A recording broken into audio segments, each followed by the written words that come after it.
Morning mate, I hope you're all good. Checking photos taken just now. 169.5 this morning, so that's actually the first time I've been lower. I've had a lower weigh-in post a rest day.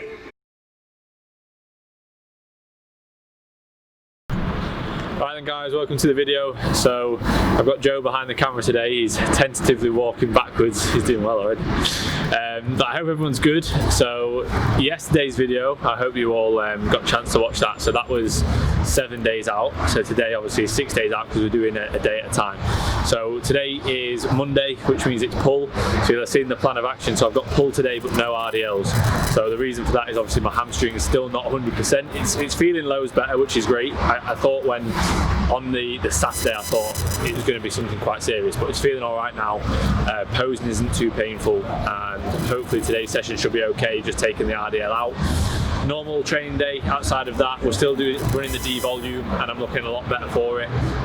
Definitely feeling a lot fuller and just more popped to my physique recently, after looking just a bit tired and drained the last week or so. So D volume session, normal food, normal training day outside of that. So right now we're going to the post office to collect a CMP parcel, Fin 20 if you've not used it already. So I'll show you what I've got. In my opinion, I reckon we have to really focus on sorting the date out first. So if we set a date for a show or a shoot, then we'll work back from that rather than trying to decide what to do now. So if we can find, let's say, a photo shoot, you want to do a photo shoot for, let's say, April, then there's no reason we shouldn't push on for now for the rest of the year and then diet down from there. Whereas if you're doing a show, let's say we do a show, it's going to end up realistically being sort of September, October next year. So it would make a lot of sense to do a mini cut, then push back on, and then obviously start a prep sort of come March time. So what I'll do is I'll check the photos out when I get in on my laptop, mate, and then I'll let you know the next steps from there.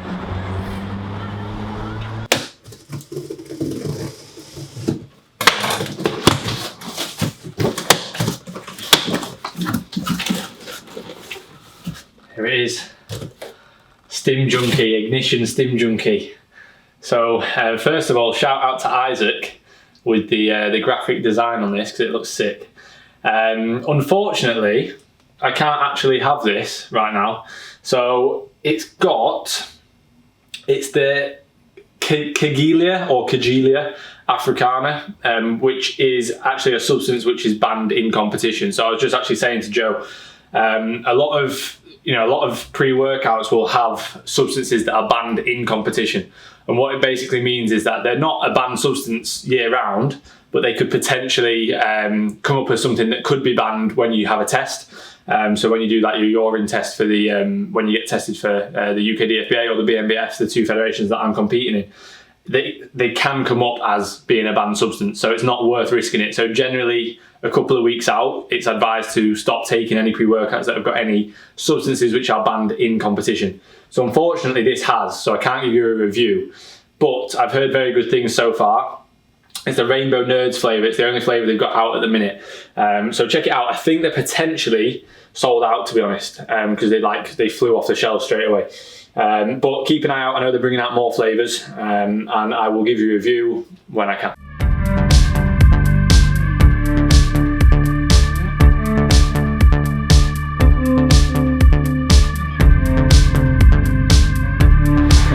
They've all gone throughout the campaign, just meeting up and that. No rabbits out, it's fucking. We're having it. Good man, shit.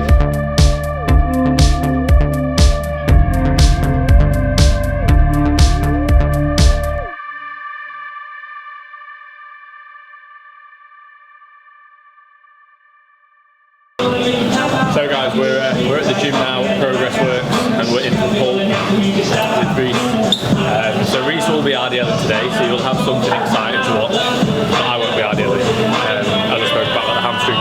So I'll go through the session as we've done with Joe behind the camera. We're going to push and a legs explain, so we'll run through everything that we're doing and the reason behind it.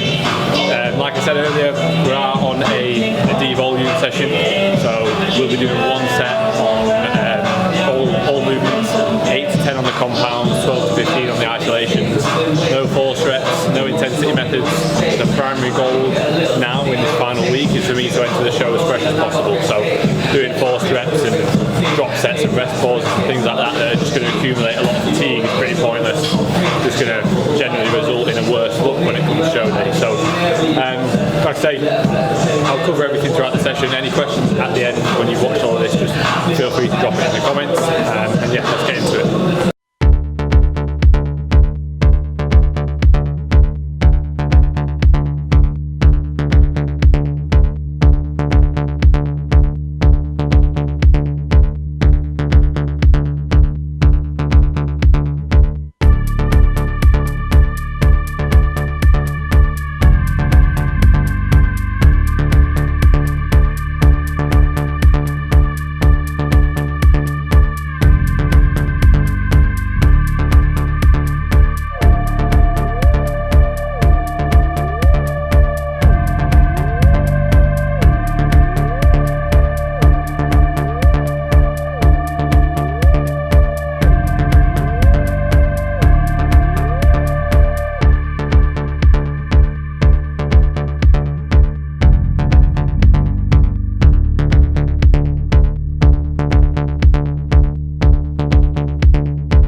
Right guys, so like I said, just one set, so that's the hammer strength ISO row done.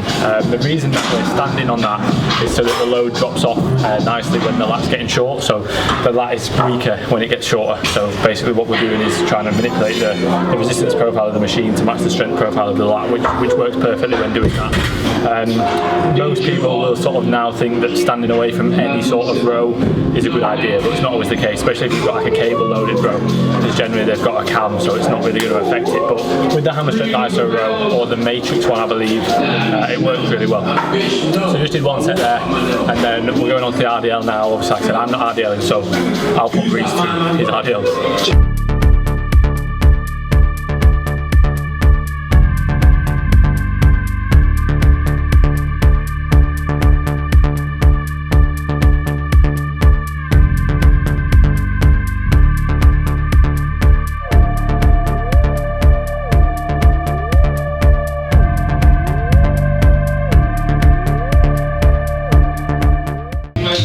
So guys, I'm just basically what I'm trying to do when I'm doing the stretching there is trying to stretch out my piriformis. So basically one of the abductor muscles right at the top of the glute. If you have issues with like sciatica or anything like that, it does generally tend to be a lot of the time to do with your piriformis being tight, or if you've got tight hips, tight glutes. A lot of the time it'll be the piriformis that's tight. So I'm just trying to stretch it out and then do the abductor. So not ideal, it's not like the abductor is a replacement for the RDL. But the main reason that I'm trying to add this in is just to get a little bit of glute volume, a little bit of abductor volume. I would be missing out on glute volume with the RDL, but also to try and help with my connection with my glutes when it comes to posing. So that's one thing that I'm really struggling with at the minute, is keeping my glutes switched on. So trying to do movements like this to get a better mind muscle connection with my glutes should hopefully cross transfer and help with my posing. That was the tip that Mark gave me, so thank you to Mark. 7 speed, 8, 9. Come on, let's go. Big step, big step. Come on, okay. Here we go. One step. Nothing. When you're racking, nothing there. Come on. One step. Here we go. Easy. Come on. Big air, big break. Yeah, take time. Easy. Flying. Yeah, come on. Plenty more.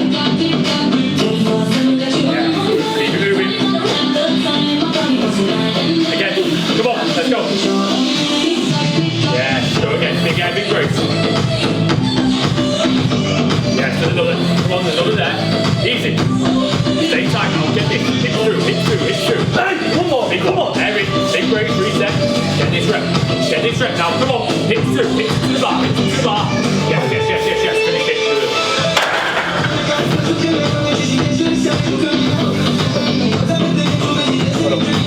Trying my best. 2:15 to 9. Next week I'll be back to 2 sets on that, so most likely a 220 top set and maybe like a 185, 190 back off. So the quest to 230 is on. That's what we want. 230, 240 by the new year, bare minimum.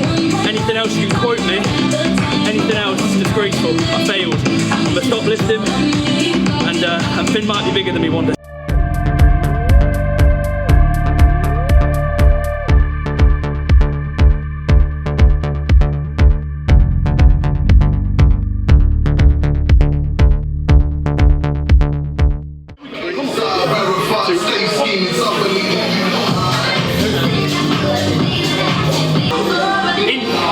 That's you. Come on, get it in.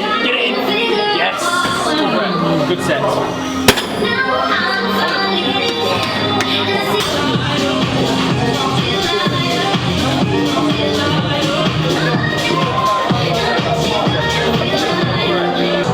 So guys, that was the one set on the Cybex Eagle row. Really like that piece of kit, really nice row.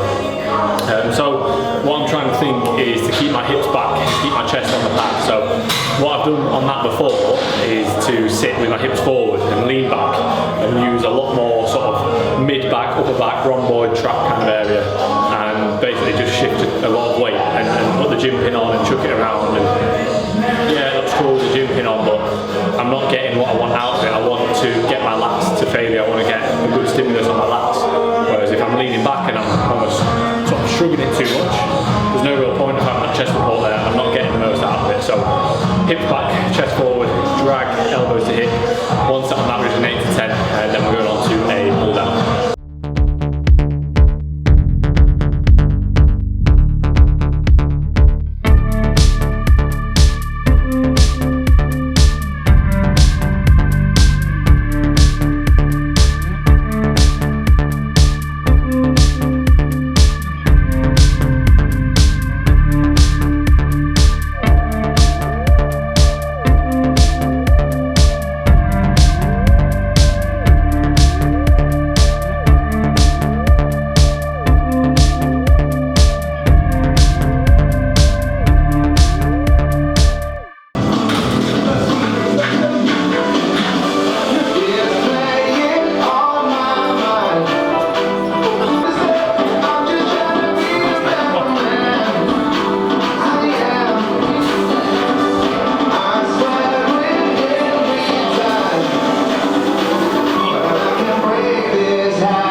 The third movement for me, what would be the fourth movement, was the pull down on here. So we use the PSP grip, so it's very similar to like a mag grip.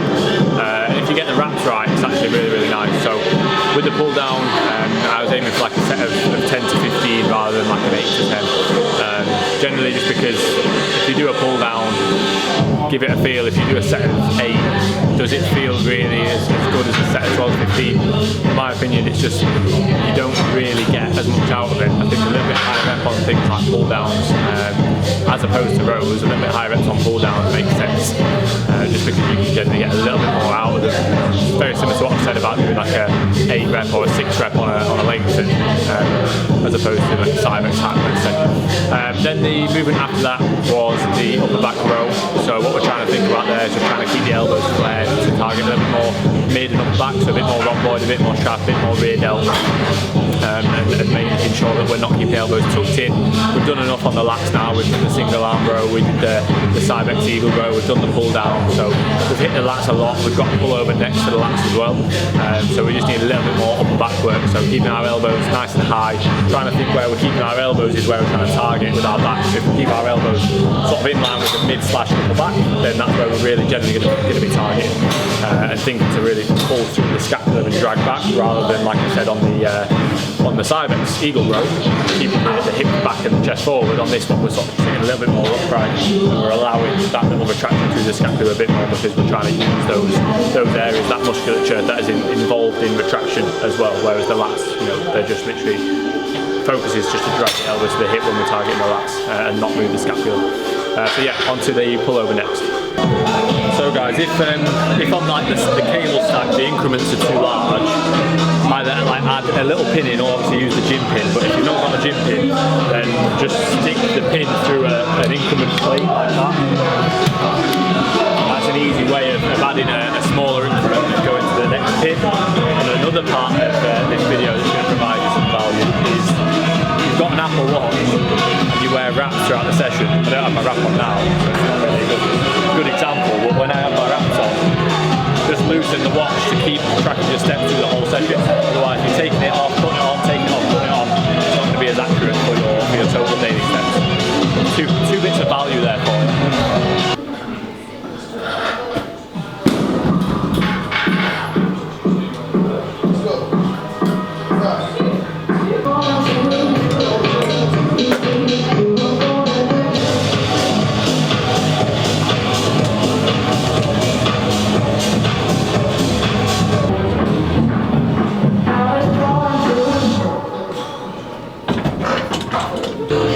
So guys, the last two movements were the cable pullover. So I do think it's worth having some form of pullover in your back training. You can do a lot of rows and a lot of pull downs, but I think some form of pullover, even just once a week, just gets a little slightly bit in a different angle, can help you with a bit more lat width from the front, and it just follows that path of the lat, the thighs of the lat really nicely. And if you can get it right, it feels great. A lot of people struggle and almost do like a tricep extension at the end. So it's one way you've got to really think, just keep your chest up, keep your torso fixed, and just drag. Imagine you've got someone behind you with two bits of string, just dragging your elbows down towards your hips. Okay, don't think about anything through your hands. And then onto the rear delts on the reverse pec deck. So on there I'm thinking to keep my shoulders forward as much as I can, really isolate the side delts and just focus solely on abduction rather than any retraction, and trying to keep my shoulders protracted, so hips back, shoulders forward, elbows out. Again, just one set on everything, and I think it's really helped me a lot this last week. I feel so much fresher, I look fresher, I look fuller, I feel less draggy, less tired, less drained. My connections on everything today are so much better because I'm feeling fresher now. My steps have been reduced, my volume reduced a little bit. So hopefully, it's showing in the look, and hopefully this can just carry on until Sunday. If I can keep up how I'm feeling and how I'm looking until Sunday, then I'll be happy with the sort of package that we bring come Sunday.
First one is just a single arm curl. What I'm trying to do is try to attach the bicep in the length and range there. Hence why I've got my humerus behind my torso and I'm keeping it fixed there, so I'm going to attach the bicep in that length and range. The reason that I'm not doing the Bravo curl that you might have seen me do before, where it's hard to bring the back head up on the cables, is because one, my lower back just isn't feeling great, and obviously having something pushing against your lower back and extending your spine and your lower back's not feeling great isn't really a good idea. And also I feel like it's a little bit easier to sort of swing them up and cheat a bit sometimes with the Bravo, whereas with the single arm there I've got to really fix my body in position, and it feels really good. So the first movement there, the single arm curl, sorry, to lengthen, to fatigue the bicep in a lengthened range, and then I go on to the hammer curl to fatigue the bicep a little bit more in the shortened range. So in that position, dragging it up, you're not getting that bicep really fully lengthened at any point of the arm behind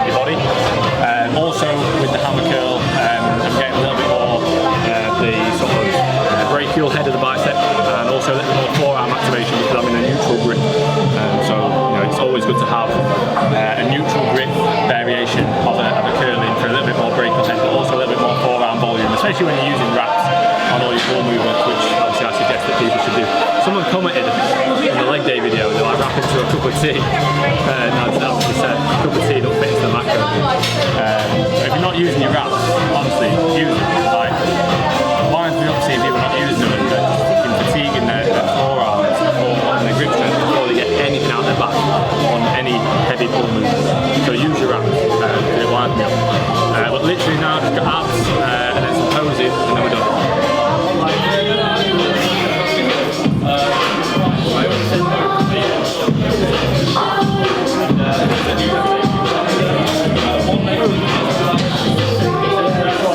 So that's the last movement session wrapped up. So cable ab crunch. The reason I'm not doing the machine ab crunch that you may have seen me doing before is because it just felt like I could feel my shoulders fatiguing on it. And if you think about it, when you're holding a machine like that, your front delts are in isometric contraction the whole set. And I noticed that like I feel like it was impacting my shoulder training. My shoulders have been dying out on set, struggling to progress my shoulder press movements, even my chest press movements, like my incline pressing. I feel my front delts niggling a lot, and I think it's potentially down to that. So I've taken that out. I'm doing it just on a cable now. What I'm trying to think is I'm trying to create as much spinal extension as I possibly can. So push my arse out and get my chest up to create that lengthening portion of the abs and get that stretch. And then all I'm thinking is to contract, breathe out as much as I can, exhale, contract, and just curl my ribs down to my hips and squeeze my abs as hard as I can. Okay, so you need to find that difference between spinal flexion and hip flexion. So hip flexion would just be my hips going back and my torso staying the same. That's what you see a lot of people doing. Whereas spinal flexion is what we want, where the ribs come down to the hips and the abs actually contract and shorten rather than the hips just going back. But that's the session wrapped up, guys. So like I say, we'll do some posing and then I'll wrap everything up there.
Alright then guys, I'm just sat in the boot for the outro because it's a little bit wet and I've got my Vibrams on. But I hope you all enjoyed the video, so a little bit of an insight into pull 6 days out, so not long now at all. I hope you're all following along the journey and enjoying the peak week videos. Anything you want to see or any sort of questions you've got, anything that you want to ask if anything changes or anything specific in this last week, then please feel free to just ask in the comments. But big thank you to Joe behind the camera again, so if you want to check Joe out, ContentConnx, his socials are in the description of all my videos, so check him out if you want anything doing, because it's honestly he's class. But yeah, I think I'll leave it there. There's nothing really else to add. The rest of the day, the plan now is to just go home. It's 6 o'clock now. Go home, feet up, steps are already done, get the food in and just chill. And then we go again tomorrow. We've got push tomorrow, which I'll be filming. Obviously Joe won't be here, but I'll be filming push tomorrow. So yeah, stay tuned for all the peak week videos. 6 days to go. Please subscribe if you're new to the channel. If you could like the video, that would be great. And I'll see you all tomorrow.